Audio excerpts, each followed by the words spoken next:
మిగిలిన చోట్ల జరిగిన చోట్ల కూడా పోలింగ్ పర్సెంటేజ్ పెరిగాయి. ఓటింగ్ జరిగే శాతాన్ని బట్టి చూసి యాంటీ ఇన్కంబెన్సీ అనుకుందామంటే మీరు గమనించిన జగన్మోహన్ రెడ్డి గారి మీద అంత వ్యతిరేకత పెంచుకుని ఈ వర్గాలు ఏ వర్గాల కోసం అయితే నిలబడినాడు వాళ్ళు రావడానికి అంత ఇది రీజన్ కనపడతా లేదు. వీళ్ళందరూ చంద్రబాబు నాయుడు కానీ ఆయన పార్టీ కానీ పెట్టిన సూపర్ 6 అనే ఇది కానీ లేదా ఆయన అర్జెంటుగా తెచ్చుకోవాలని వాళ్ళ కోరికుందా అని చూద్దామంటే అంతా అటువైపు కనపడలేదు. ఎందుకంటే చంద్రబాబు నాయుడికే తన అజెండా మీద నమ్మకం లేదు. ఆయన సూపర్ 6 గురించి కూడా ప్రచారం చేసుకోవాలి.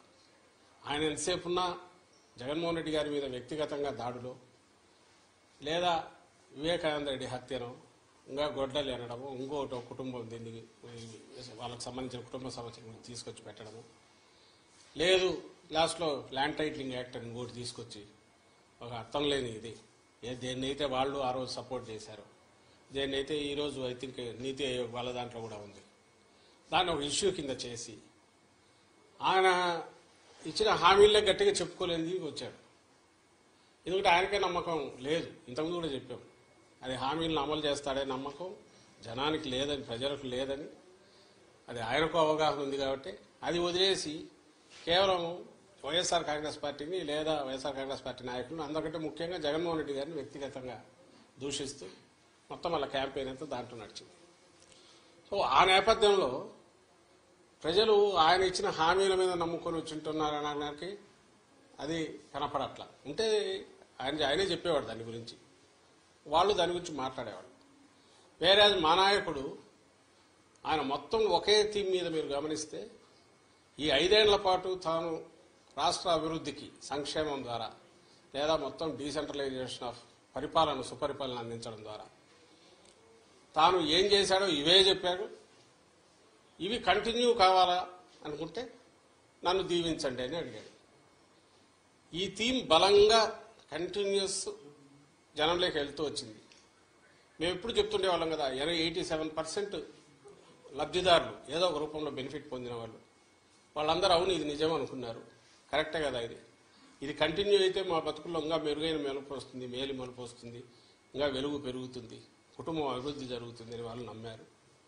ఏదైతే హోప్ పెట్టుకున్నామో వాళ్ళు ఓన్ చేసుకున్నారు. ఈరోజు అది కనపడుతుంది. అంటే మా దాంట్లో ఇది క్రిస్టల్ క్లియర్గా ఒక వ్యాలిడ్ రీజన్ కనపడుతుంది. నాకు టీడీపీ వైపు నుంచి ఒక్క రీజన్ చెప్పండి. మేము మీడియానే అడుగుతున్నా ఇదిగో ఈ రీజన్ వల్ల వీళ్ళకి వచ్చి ఉండొచ్చు కదా అని అనుకోవడానికి ఒక్కటి చెప్పండి. అప్పుడు ఇదే వస్తుంది. అయినా సరే వాళ్ళు బింకంగా ఏదన్నా అనుకుంటే ఆయన చంద్రబాబు నాయుడు గారిని చూస్తే మీకే తెలుస్తుంది. ఆయన ఈ మధ్య మామూలుగా అయితే ఆయన బయటికి రాగానే ఎన్నికలు రాగానే 2000 చూపించి విక్టరీ సింబల్ ఏదో చూపించాల్సిన ఆయన అది చేయట్లా. ఆయనకు డౌట్ వాళ్ళకు తెలుస్తుంది. It is well return on the wall. రేపు June 4th దీంట్లో కౌంటింగ్లో రాబోతుంది. అది దానికి సరైన కారణం ఉంది.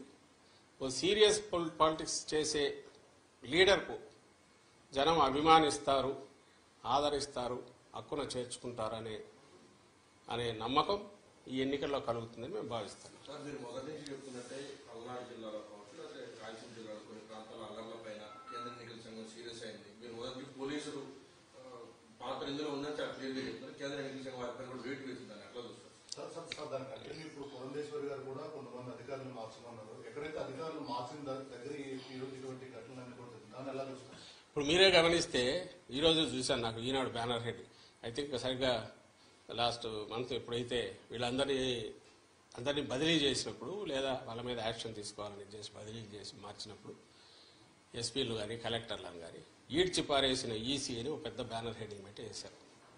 ఆ రోజు నుంచి చెప్తున్నాం ఈ పురంధేశ్వరో ఇంకోరో మాకు ఇదిగో ఈ కంప్లైంట్లు ఉన్నాయని అపోజిషన్ రాయడంలో తప్పేం లేదు.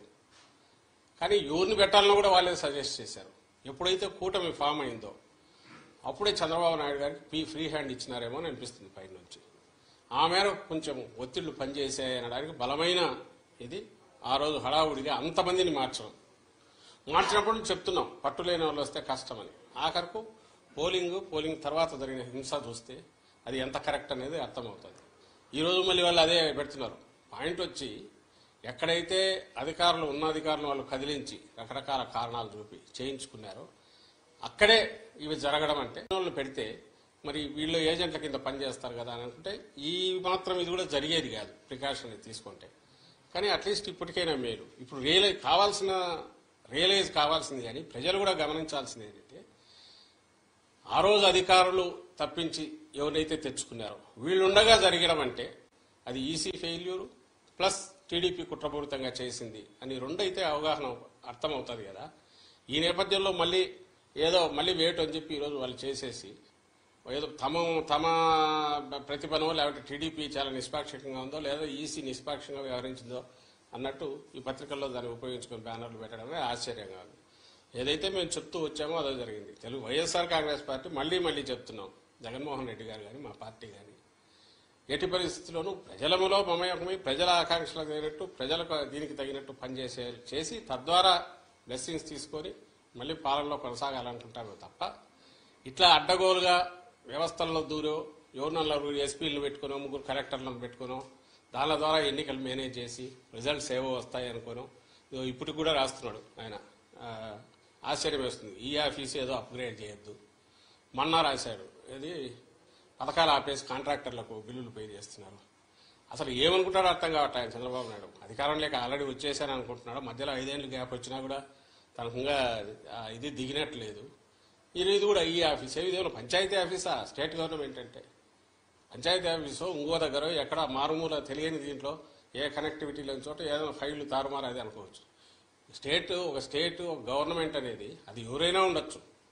రికార్డులన్నీ మాయమైపోతున్నాయి. ఈ ఆఫీస్ అప్గ్రేడ్ చేయొద్దు అంటే ఏదో ఈయన వచ్చేస్తున్న ఇంప్రెషన్ ఇస్తా స్టేట్మెంట్లు ఇవ్వడము లేదా గవర్నర్కి అందరికి లెటర్లు రాయడము. ఏమాత్రం ఆయన ధోరణి మారలేదు ఈ ఎన్నికలు అయిపోయిన తర్వాత కూడా అనేది అర్థమవుతుంది.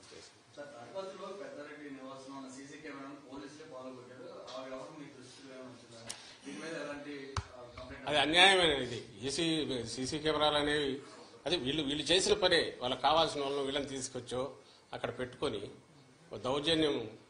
దౌర్జన్యానికి దిగి హింసాకాండ క్రియేట్ చేసి భయోత్పాతం క్రియేట్ చేయడము, దాంట్లో నుంచి ఏదైనా లాభం పొందాలని చూడడం ఏదైతే ముందు నుంచి టీడీపీ నేచర్ ఉందో ఇక్కడ కూడా అదే కనపడుతుంది. సీసీ కెమెరాలు ఉండేదే ఎవరైనా నేరం ఏదైనా జరిగితే దాన్ని పట్టుకోవడానికి ఉపయోగపడాల్సినవి. పోలీసులు పోయి దాన్ని పగలగొట్టడం అంటే ఇంకా అంతకంటే ఘోరం ఏమైనా ఉంటుందా? దాని మీద ఈసీకి మళ్ళీ కంప్లైంట్ పెడుతున్నాము, ఇది చేస్తాం. కానీ ఈ మొత్తం ఈ 10-15 ఈ మన ఎన్నికలు అయినప్పటి నుంచి జరుగుతున్నవి చూస్తే మాత్రం టార్గెటెడ్గా తెలుగుదేశం పార్టీ ఈ ఎలక్షన్ కమిషన్లో తనకు మేము చెప్తున్నాము. ప్లస్ అన్నిటికంటే ఇదేంటే మన తెలుగుదేశం పార్టీ కూడా ఆ రోజు సపోర్ట్ చేసింది. అది కూడా మేము తెచ్చి చూపించాము. అయినా సరే దాని మీద అడ్డగోలుగా అది ఇంకా ప్రపంచం బద్దలైపోతుంది, తలకిందులు అవుతోంది, ఆస్తులు ఎవరివి ఎక్కడా ఉండవని అంతవరకు తీసుకెళ్లి వాళ్ళ ఆఖరు చేసిన డ్రామాలన్నీ నాకు తెలియగలుగుతాను. మళ్ళీ ఈరోజు దాని గురించి మాట్లాడట్లా అయిపోయింది వాళ్ళ పని. దాని పని దాంట్లో 2 తెలుస్తాయి. నేను ఇంతకుముందు అన్నట్టు వాళ్ళు ఇచ్చిన ప్రామిసుల మీద వాళ్ళకు నమ్మకం లేదు. వాళ్లను జనం తెలుగుదేశం పార్టీని నమ్ముతున్నారనే నమ్మకం కూడా వాళ్ళకు లేదు. బెదరగొట్టడం ద్వారా ఏదో చేయాలని, భయపెట్టడం ద్వారా ఏదో జరగబోతుంది చేయాలని ల్యాండ్ టైటిలింగ్ యాక్ట్ అనేది అది వచ్చేసింది.